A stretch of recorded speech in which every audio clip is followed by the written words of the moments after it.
día. El día de hoy toca una revisión de artículo. Mi nombre es Jessica Vianey Torres Trejo, soy médico residente en anestesiología de primer año del Hospital Regional General Ignacio Zaragoza. Estamos en el módulo de vía aérea y el artículo que les voy a presentar va a ser un artículo de la Revista Española de Anestesiología y Reanimación. Pues más que nada es una guía de práctica clínica en la cual se repasan los algoritmos de la vía aérea difícil, de la DAS y de la ASA. Este artículo fue escrito por los doctores Gómez Ríos, Gaitini, Mater y Sombray, que están en el Hospital Universitario de Cataluña y en el Hospital de Israel. Este artículo fue publicado en el año de 2018, pero fue aceptado el 3 de julio del 2017. Como introducción, en el artículo nos mencionan que la Sociedad Americana de Anestesiología creó un grupo de trabajo con expertos sobre el manejo de la vía aérea difícil, en el cual tiene, el producto final fueron las directrices prácticas para el manejo de una vía aérea difícil. Estas fueron publicadas en el año de 1993 y tienen actualizaciones en el 2003, 2013 y también en el 2015. Como epidemiología, acá comentan que la incapacidad de manejar con éxito la vía aérea difícil va a ser responsable de 600 muertes anuales y el 30% de las muertes que se van a atribuir a la anestesia. Es por esto que, como en clases anteriores se ha comentado, la valoración de la vía aérea es algo bien importante. El tener predictores de vía aérea difícil nos va a condicionar obviamente una vía aérea difícil, y tenemos nosotros que tener todo el ambiente controlado para que si se llega a suscitar alguno de los problemas que vamos a comentar más adelante, tengamos todo el equipo listo.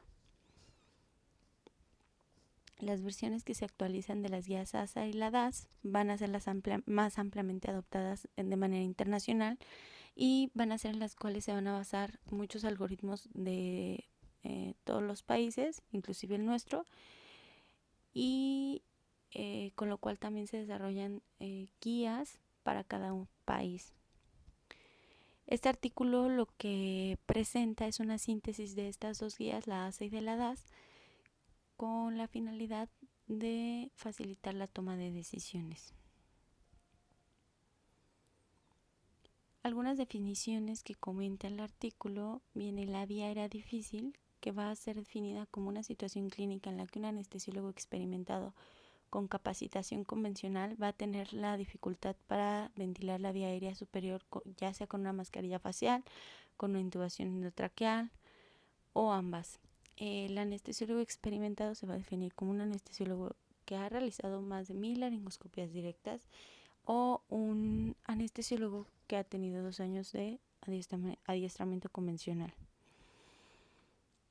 Ahora, la inserción difícil de un dispositivo extraglótico va a estar definida como la colocación de un dispositivo extraglótico que requiera múltiples intentos y que tenga presencia o ausencia de problemas traqueales. Problemas traqueales como una laringomalacia, una estenosis glótica, que haya, por ejemplo, una angina de Ludwig que nos condicione una estrechez en la vía aérea, que haya edema de la vía aérea, como por ejemplo en las pacientes con preeclampsia.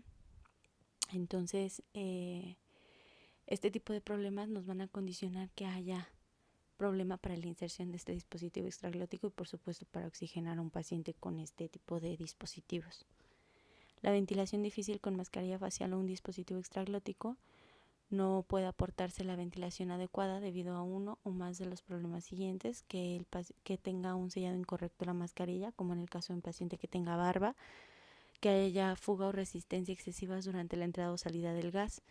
Recordemos una mnemotecnia que veíamos en clases anteriores, que habla de OBESE, que nos va a dar predictores de una ventilación difícil con una mascarilla facial. La O nos hablaría de una obesidad, la B de la barba, la E de que el paciente no presente piezas dentales, la edentulia, la S de un SAOS, y la otra E habla de la edad que sea mayor a 55 años y en algunos artículos mencionan que de 57 años.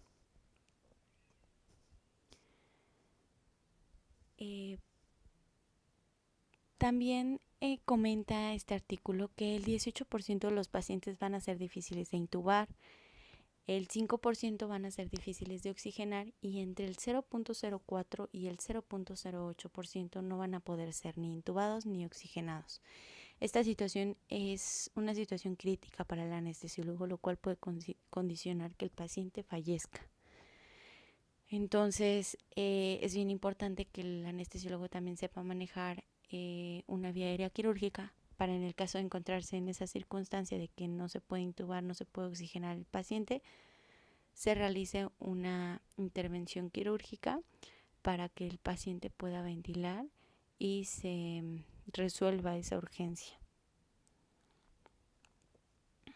Los signos de ventilación inadecuada van a incluir la ausencia de movimiento durante que nosotros estemos dando presión positiva y que no haya movimientos torácicos, que haya un movimiento inadecuado del tórax, que no se expanda bien, que haya una inadecuada auscultación de los ruidos respiratorios. En el caso de que haya signos de obstrucción grave, el paciente va a presentar cianosis por hipoxia, puede presentar dilatación gástrica. En el caso de que, por ejemplo, nosotros hayamos intubado el esófago en lugar de la vía aérea, puede haber una dilatación gástrica porque estamos incrementando la presión a nivel gástrica. Puede haber una disminución de la saturación de oxígeno o una saturación inadecuada. Puede haber ausencia o inadecuación de dióxido de carbono exhalado. Puede haber también ausencia o insuficiencia de las medidas espirométricas del flujo de gas expirado y también pueden haber cambios hemodinámicos asociados a hipoxemia e hipercapnia. Entonces también podemos encontrar que el paciente no genera curva capnográfica. En el caso de una laringoscopía difícil, va a ser aquella en la cual tengamos invisibilidad total de las cuerdas vocales tras intentos múltiples de laringoscopia convencional. En este caso, pues podríamos tener un Cormack 4, que es donde no observamos ni apreciamos ninguna de las estructuras glóticas ni la epiglotis al momento de la laringoscopia directa. Una intubación traqueal difícil va a ser aquella intubación en la cual se requieren múltiples intentos en presencia o ausencia de una enfermedad traqueal. Esto ya vimos, alguna enfermedad puede ser edema laringio, que tenga algún tipo de patología, algún absceso sublingual, la angina de Ludwig, laringomalacia, una estrechez de la vía aérea, una estrechez glótica. Que haya una intubación fallida se define como el fallo de colocación del tubo endotraqueal tras diversos intentos. Entonces, si nosotros estamos realizando la intubación y nos vamos a esófago en esas 3 ocasiones, pues hablaríamos de una intubación fallida. En el caso, comenta este artículo, de las limitaciones de estas guías de la ASA y de la DAS, es que no incluyen grados específicos de Cormarlin para caracterizar la visualización de las estructuras laringias. O sea, en este caso de la laringoscopia difícil, pues nada más comentan lo de la invisibilidad total de las cuerdas vocales.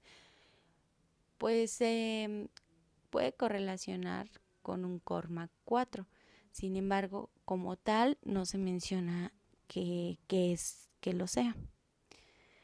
También no van a mencionar el uso de adyuvantes que puedan facilitar la ventilación, la laringoscopía o la intubación endotraqueal, y no especifican el número límite de intentos.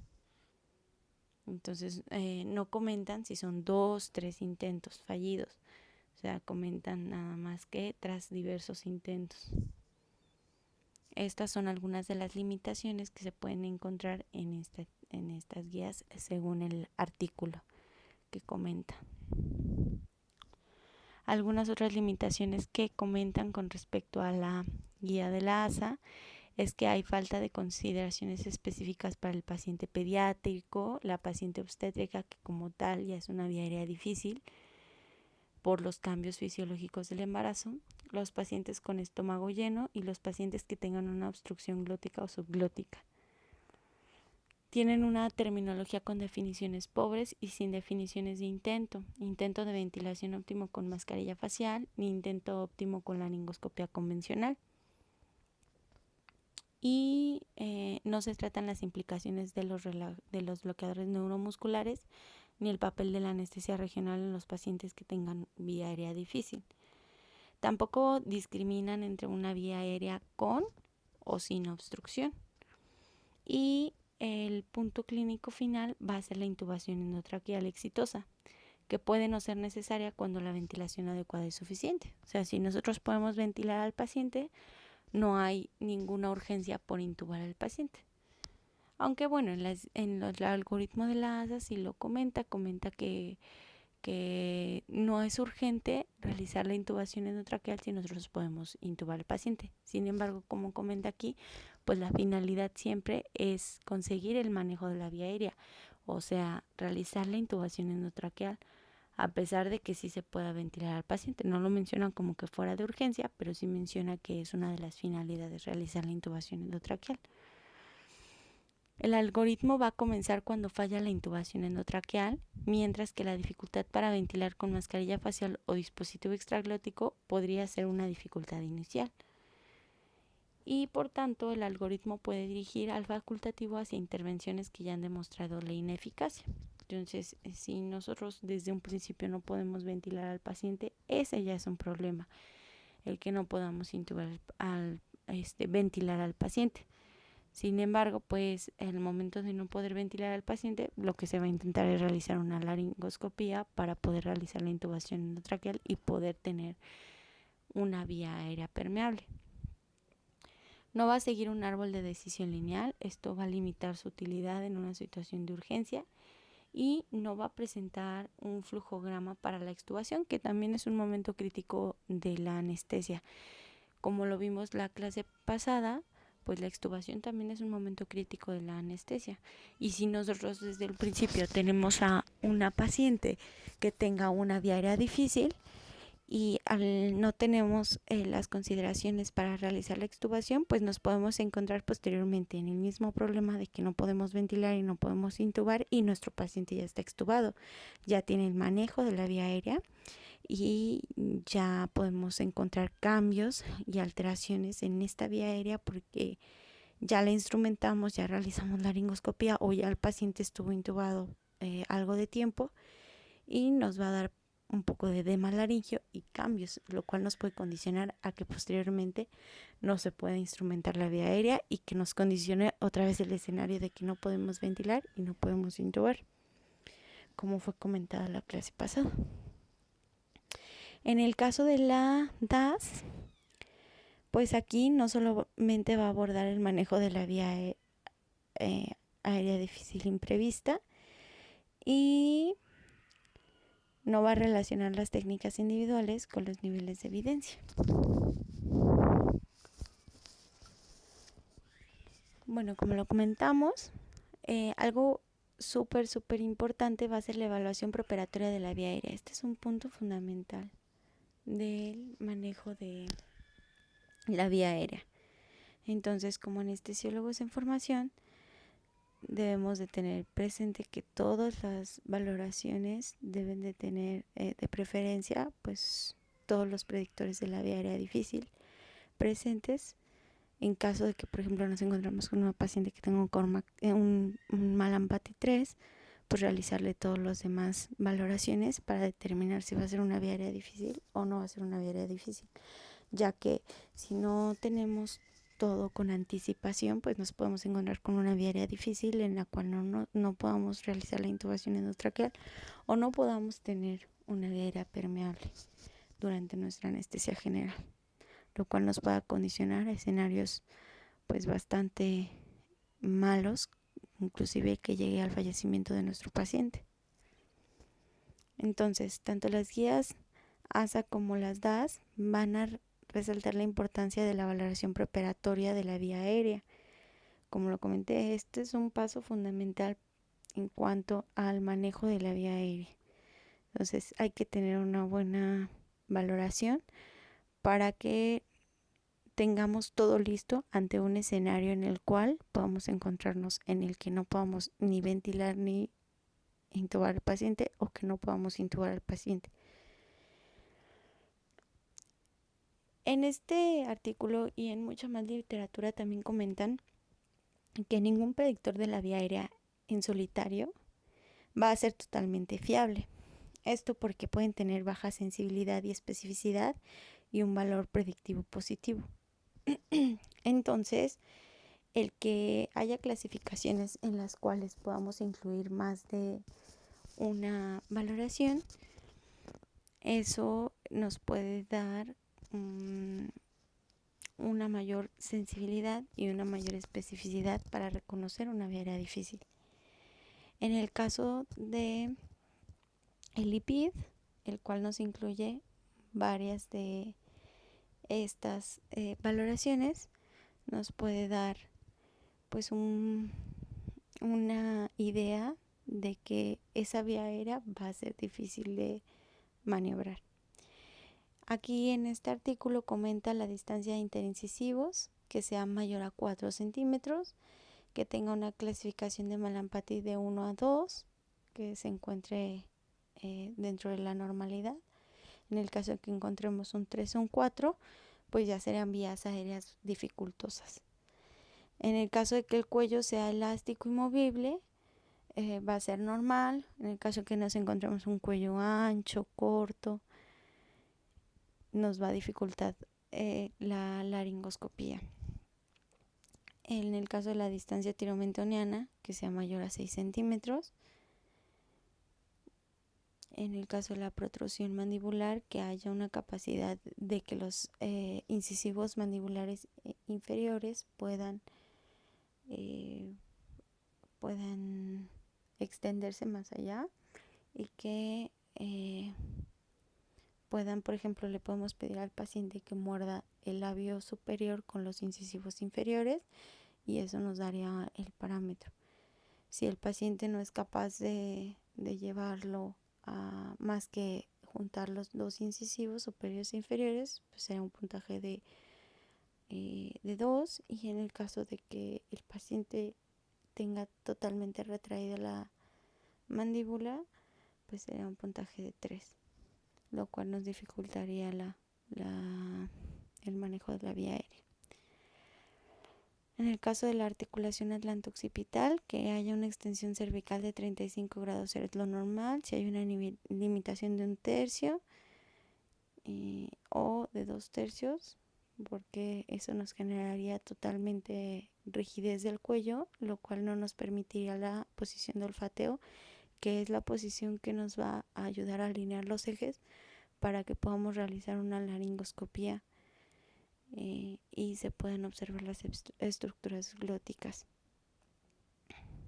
Y en el caso de que el paciente también tenga historia de intubación previa, que no haya sido una vía aérea difícil o que no hayan tenido secuelas, aunque una vía aérea fácil o una vía aérea en la cual no haya tenido ningún problema anteriormente, no es algo que nos vaya a dar fiabilidad de que en las siguientes ocasiones no se pueda encontrar una vía aérea difícil, porque pueden haber cambios en las estructuras laringeas, lo cual nos pueda condicionar que en la laringoscopía que nosotros hagamos o en la instrumentación de la vía aérea que nosotros hagamos no nos encontremos con un escenario de una vía aérea difícil. Por lo tanto, no nos casemos con la idea de que la historia de una intubación fácil previa nos va a dar una intubación fácil ahora. Se debe de evaluar también el riesgo de aspiración. Si tenemos un paciente con estómago lleno, pues obviamente va a tener dificultad también para maniobrar la vía aérea. Aparte, recordemos que si es un paciente que viene con estómago lleno, se va a realizar una intubación en secuencia rápida. Con lo cual, si nos encontramos con un escenario en el que tenemos dificultades para la introducción de un tubo endotraqueal o del manejo de la vía aérea, pues nos podemos encontrar con diversas complicaciones, porque por ejemplo en un paciente con estómago lleno no podemos utilizar un dispositivo supraglótico. En el caso de que no podamos ventilar a ese paciente, de que no podamos realizar una instrumentación con un tubo endotraqueal, el cual disminuiría el riesgo de broncoaspiración, porque en este caso sí se preferiría ese tipo de manejo, ya que por ejemplo con la mascarilla facial estaremos introduciendo ventilación con presión positiva, con lo cual condicionaríamos a que el paciente pueda broncoaspirarse, ya que vamos a aumentar la presión del esfínter esofágico inferior, y obviamente al momento de realizar la ventilación con mascarilla facial, pues cierto aire va a estar pasando también al estómago, con lo cual podemos provocar que haya una broncoaspiración. Entonces, el hecho de predecir este tipo de circunstancias también pues nos va a ayudar a tener un mejor escenario. En el caso de que tengamos la adopción de medidas farmacológicas, el ayuno preoperatorio para disminuir este riesgo y reducir el volumen del estómago y elevar el pH del contenido gástrico, ya sea con inhibidores de la bomba de protones que nos pueden ayudar a disminuir este pH. En pacientes que tengan obstrucción intestinal o vaciado gástrico lento, se debe de insertar una sonda nasogástrica previa a la intubación para que se minimice el volumen gástrico residual, ya que sus pacientes pueden presentar un volumen alto y al momento de vencer las resistencias del esfínter esofágico inferior, si es que nosotros ponemos ventilación con presión positiva, pues vamos a tener una broncoaspiración. Entonces, siempre manejar estos pacientes como estómago lleno y realizar una inducción en secuencia rápida, pero siempre valorando el que nos podamos encontrar con una vía aérea difícil y teniendo en cuenta lo que podemos hacer si es que tenemos este tipo de vía aérea difícil y además un estómago lleno. La preparación y la preinducción, lo que comenta el artículo, pues es que el paciente se pone en posición de olfateo, como lo hemos visto en clases anteriores, y va a ser esta la posición más frecuentemente utilizada. Se puede utilizar también la posición en rampa, y esto va a ser una alineación horizontal del conducto auditivo externo con la horquilla supraesternal. Esta va a ser necesaria para pacientes obesos. Recordemos que nosotros tenemos que tener este tipo de maniobras en caso de que nosotros tengamos la predicción ya de una vía aérea difícil.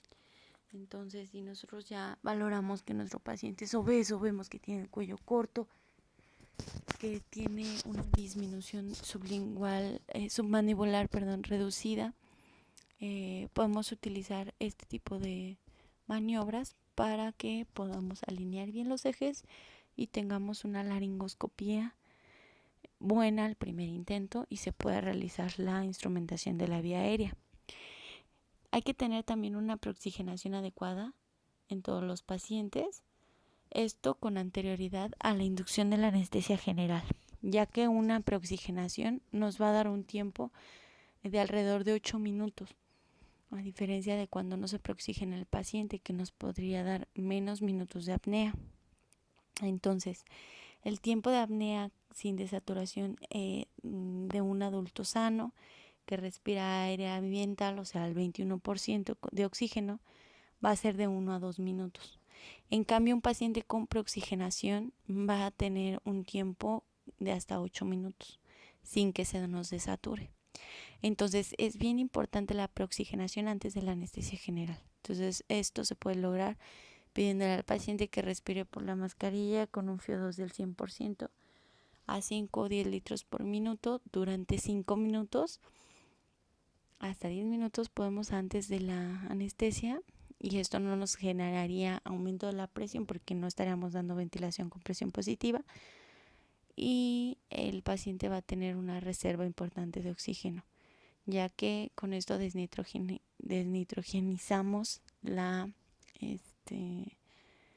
pues la vía aérea, y por lo tanto tenemos mayores reservas de oxígeno, por lo cual no se desatura nuestro paciente.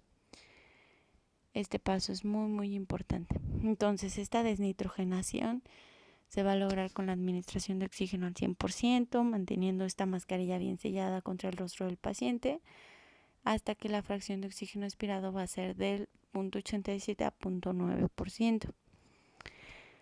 La oxigenación apneica está obviamente en pacientes que no tengan estómago lleno o alguna obstrucción intestinal.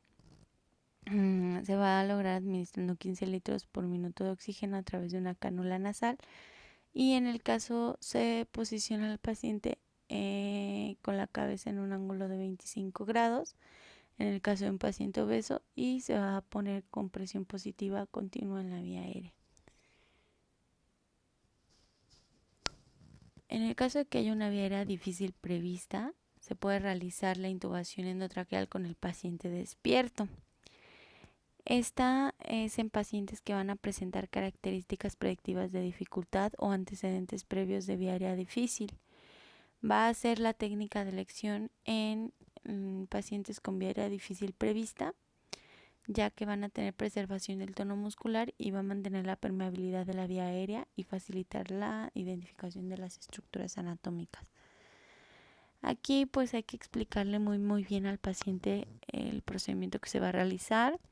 Se puede hacer con bloqueo del nervio laringio o se puede realizar con únicamente con anestesia local y con un poquito de sedación para que el paciente no esté tan intranquilo.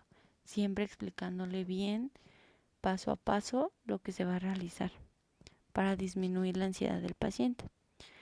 Entonces, la selección de la técnica puede ser una técnica no invasiva utilizando un fibrobroncoscopio, como lo vimos en la clase de Omar, en la cual se utiliza el fibrobroncoscopio introduciéndolo por la vía nasal, y también se puede utilizar un videolaringoscopio o a través del dispositivo extraglótico como un combitubo, en el cual podemos mantener una oxigenación y además podemos o introducir un fibrobroncoscopio o introducir un tubo endotraqueal a ciegas si es que este dispositivo está bien colocado.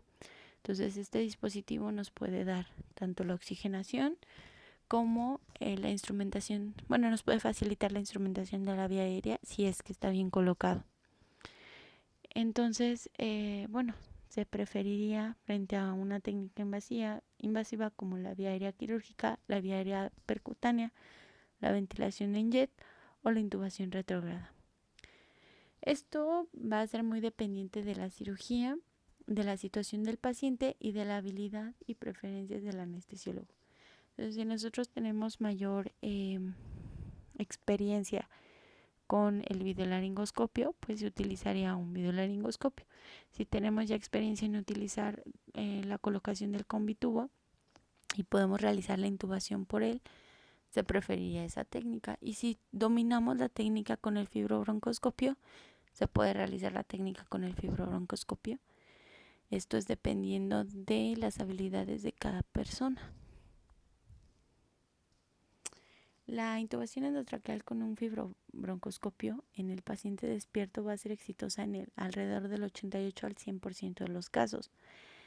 Aquí en este caso pues va a ser una sedación consciente y segura, va a haber un mantenimiento de la ventilación espontánea en el caso de que el paciente coopere, y va a haber anestesia tópica o regional adecuada, y en el caso de que se dé una anestesia local hay que incluir estructuras como la cavidad oral, la orofaringe, la laringe y la tráquea. Hay que garantizarle al paciente que esté cómodo, que se eviten respuestas reflejas de la vía aérea como la tos, el laringoespasmo o las respuestas cardiovasculares. Entonces, dar una buena sedación, dar una buena anestesia local para disminuir este tipo de circunstancias que pudiéramos encontrar. En el caso de que haya fallo en la intubación del paciente despierto y de permitirlo la situación del paciente, si no es una cirugía de urgencia, pues se puede posponer la cirugía y ya no se hacen más intentos. ¿Por qué? Porque podríamos llegar a inclusive realizar vías quirúrgicas que se pudieran evitar, pues cancelando la cirugía si no es una cirugía de urgencia. Y en caso de que no se pueda realizar la cancelación, pues se puede proceder a inducir una anestesia general si la ventilación con la mascarilla faríngea o la mascarilla facial o el dispositivo extraglótico puede ser adecuada. Si nosotros estamos seguros de que podemos ventilar al paciente, pues podemos darle anestesia general de manera urgente, ¿no?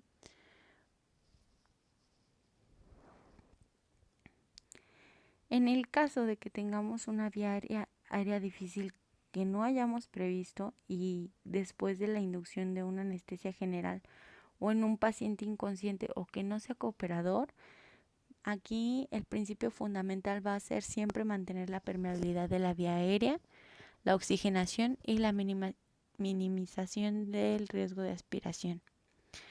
En el caso de que la ventilación pueda ser adecuada con una mascarilla facial, pues no vamos a tener como tal una urgencia para que nosotros instrumentemos la vía aérea. Si nosotros podemos ventilar al paciente, pues hay que detenernos, pensar cómo podemos instrumentar esa vía aérea y pues mientras tanto mantener la ventilación con la mascarilla facial.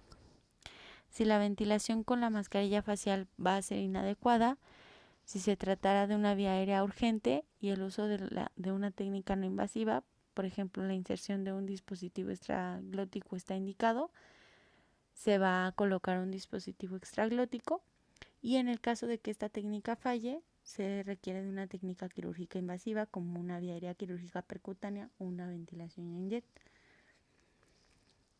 En el caso de que nos encontremos en este escenario en el cual no podemos ventilar al paciente, en el cual, por ejemplo, con la mascarilla facial no podemos ventilarlo, si está contraindicada un dispositivo extraglótico, como en el caso de una mujer embarazada del estómago lleno, en el cual tenemos riesgo de que el paciente se nos broncoaspire, pues hay que realizar una técnica quirúrgica invasiva. Entonces, en este caso, hay que solicitar ayuda de inmediato. Y siempre se va a recomendar la ventilación con mascarilla facial sin demora. Se va a utilizar el oxígeno al 100% tras la inducción de la anestesia general. Y recordamos la preoxigenación, que es muy importante porque nos daría minutos vitales que en este caso el paciente puede ocupar hasta que podamos asegurar una vía aérea. Entonces es importante mantener esta preoxigenación. Entonces, esto es bien importante. Cada intento de la laringoscopía e intubación endotraqueal van a constituir causas potenciales de traumatismo de la vía aérea y de posterior empeoramiento de la situación. ¿Por qué? Porque al momento de nosotros realizar una laringoscopia o ya inclusive introducir el tubo endotraqueal, aunque sea a esófago, vamos a estar traumatizando las vías anatómicas, bueno, la anatomía del paciente. Entonces podemos edematizar la vía aérea y que ya no se observen las estructuras como se observaban. Inclusive, o sea, si nosotros generamos un edema laringeo, pues a lo mejor ya no vamos a poder ocupar el tubo. Si estamos ocupando un tubo 8, a lo mejor ya no vamos a poder utilizar un tubo 8 porque va a estar edematizada la vía aérea. Entonces utilizamos un tubo más pequeño, un 7.5 o inclusive un 7, dependiendo del edema laringeo que tengamos. Entonces recordemos eso, cada intento va a ser un trauma para esa vía aérea y va a condicionar que haya cambios en esa vía aérea. Los intentos que estén repetidos puedan causar edema y sangrado y reducir la posibilidad de un rescate efectivo con un dispositivo extraglótico. Y también se puede incrementar el riesgo de progresión hacia un escenario en el que no podemos intubar y no podemos oxigenar. Entonces, el cuarto intento se va a permitir únicamente en caso de anestesiólogos muy experimentados y no se debe repetir la misma técnica. En el caso de que nosotros, por ejemplo, iniciemos una laringoscopía, a lo mejor iniciamos una laringoscopía sin un paciente con un bulto. No tuvimos predicha la vía aérea, que iba a ser difícil, y entonces no le colocamos bulto. Bueno, en el intento siguiente, a la primer laringoscopía, podemos intentar colocarle un bulto o una rampa al paciente, dependiendo de las características del paciente, y realizar nuevamente la laringoscopía. Igual, a lo mejor la laringoscopía tuvo un Cormac 3 o un Cormac 4, ¿no? Y al momento de introducir el tubo, no se podía introducir el tubo. Entonces, en esta nueva laringoscopía y en esta nueva intubación, lo que vamos a realizar pues es utilizar un tubo más pequeño del que estábamos utilizando. Entonces, siempre que realicemos una nueva laringoscopía, tenemos que hacer cambios en, ya sea, por ejemplo, eso, colocar un bulto, colocar una rampa, disminuir el calibre del tubo endotraqueal para que podamos aumentar las posibilidades de realizar una instrumentación correcta de la vía aérea. Entonces, los cambios en la posición del paciente, que haya un dispositivo extraglótico, por ejemplo, que nosotros podamos colocar una guía al tubo, si así el tubo endotraqueal si la guía no pudo introducirse, bueno, ahora introducimos el tubo endotraqueal. Se puede utilizar una videolaringoscopía, se pueden utilizar el cambio de la pala, si a lo mejor era una Mac 3, se puede cambiar a una Mac 4, o al revés, si era una 4, una 3. Y en el caso de los activantes como inductores y estiletes, puede haber en la profundidad del bloqueo neuromuscular y en la experiencia del personal también. Y cuando los intentos fracasen, deberá aclararse infructuosa la intubación endotraqueal y se debe intentar el siguiente nivel del algoritmo. El videolaringoscopio va a aportar una mayor visión glótica en comparación con una laringoscopia directa convencional, y todas las técnicas de intubación endotraqueal disponibles para un paciente despierto se pueden utilizar también para un paciente inconsciente o anestesiado. O sea, podemos utilizar el videolaringoscopio, podemos utilizar el fibrobroncoscopio, podemos utilizar un dispositivo supraglótico o extraglótico en el cual podamos, por ejemplo, el combitubo, en el cual podemos introducir el dispositivo para oxigenar al paciente y que también nos puede ayudar tanto a introducir un fibrobroncoscopio para realizar la intubación posterior endotraqueal o para introducir el tubo a ciegas si es que el dispositivo está bien colocado. En el caso de que haya una pobre visión de las estructuras laringeas, puede darnos dificultad para la intubación endotraqueal y puede deberse a la imposibilidad de hacer avanzar el tubo endotraqueal a través de la glotis. Este puede ser un escenario que se presente, como lo mencioné, un Cormac 3, un Cormac 4. Y los tubos endotraqueales de menor diámetro van a ser más fáciles de insertar, ya que van a permitir una mejor visión de su paso entre las cuerdas vocales y van a causar menos traumatismo en la vía aérea. Se puede utilizar un estilete preconfigurado, el cual pueda facilitar la intubación endotraqueal en el caso de que haya un grado 2 o 3 de la escala de Cormac-Lin, y no se va a recomendar la inserción a ciegas en los grados 3B y 4 debido al elevado riesgo de que se traumatice la vía aérea. Y el uso de este estilete va a ser necesario de utilizar con el videolaringoscopio cuando tenga una pala angulada y sin un canal guía. Entonces, casi siempre con el videolaringoscopio, como no estamos haciendo una laringoscopía directa, se dificulta en ocasiones poder abocar el tubo en las cuerdas vocales.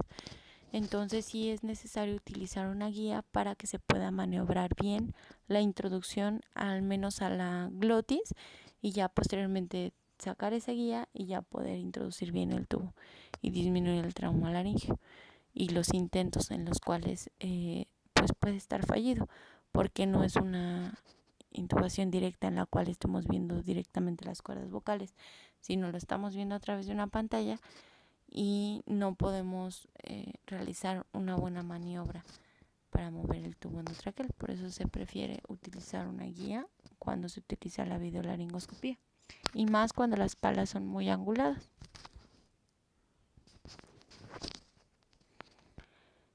Cuando se logra la intubación endotraqueal, se va a comprobar la colocación correcta del tubo endotraqueal entre las cuerdas vocales. Nosotros tenemos que observar que el tubo endotraqueal está entre ambas cuerdas vocales, y también debemos de observar que se expanda de manera bilateral el tórax de manera simétrica, y debemos realizar auscultación primero en epigastrio, en la región basal del pulmón izquierdo, en la región apical del pulmón izquierdo, para observar que no haya una intubación selectiva del bronquio derecho. En caso de que haya fracaso de todos los intentos de intubación endotraqueal, se debe de considerar despertar al paciente. Esta va a ser la opción más segura en caso de que se pueda demorar la intervención, o sea, que no sea una intervención urgente. Y en este caso va a requerir la reversión completa del bloqueo neuromuscular. En el caso de que estemos utilizando rocuronio o becuronio, podemos revertirlo con Sugamadex. Y también se puede intentar la intubación endotraqueal con fibrobroncoscopio a través de un dispositivo extraglótico.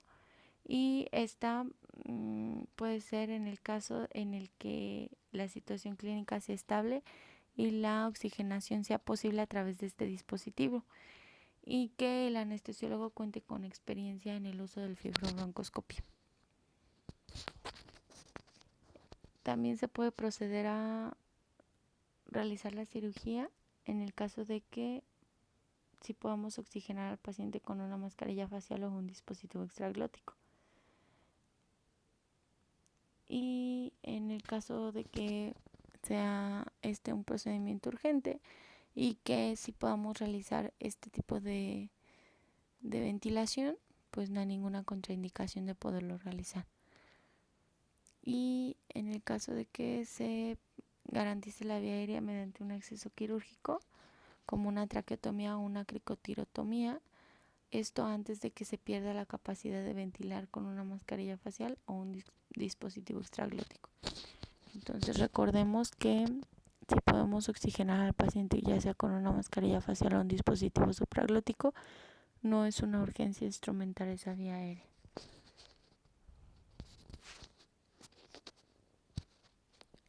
En el caso de las características ideales de un dispositivo extraglótico para la vía aérea de rescate van a ser que este sea de fácil inserción al primer intento, que haya una elevada presión de sellador o faringio, que haya aislamiento del tracto gastrointestinal respecto del respiratorio para disminuir riesgos de broncoaspiración, que haya compatibilidad de la intubación endotraqueal guiada por fibrobroncoscopía, y que los dispositivos extraglóticos de segunda generación van a ser mucho más efectivos y seguros que los de primera generación. Si el combitubo se coloca de manera correcta, va a permitir la ventilación con una presión de sellado superior a la mascarilla laringia clásica, y también va a aportar protección frente a la regurgitación y va a permitir la intubación endotraqueal con fibrobroncoscopio. Y las guías de la DAS van a recomendar un máximo de 3 intentos para insertar el dispositivo extraglótico, 2 con el dispositivo de preferencia de segunda generación y el tercero con un dispositivo alternativo, el de preferencia del anestesiólogo con el cual él tenga mayor experiencia. En el caso de que tengamos un escenario en el que el paciente no se puede intubar y no se puede oxigenar, pues se debe de realizar con prontitud el acceso invasivo a la vía aérea, como una vía percutánea, una ventilación intratraqueal, una cricotomía y una traqueostomía de urgencia. Esta pues va a ser una situación potencialmente mortal y va a requerir de una acción inmediata. Puede ser desde el 0.002%, esto a nivel intrahospitalario, y la incidencia se va a incrementar al 2% en los servicios de urgencia. La DAS va a recomendar la cricotirotomía con bisturí como método de elección de un escenario en el cual nos encontremos en la urgencia de que no podemos intubar ni oxigenar al paciente. Este va a ser de elección, y este es con el que tenemos que tener mayor familiaridad como anestesiólogos, ya que de encontrarnos en esa situación tenemos que tener una vía aérea inmediata para poder salvarle la vida a nuestro paciente. La técnica va a requerir los pasos siguientes, como hemos visto en la clase anterior.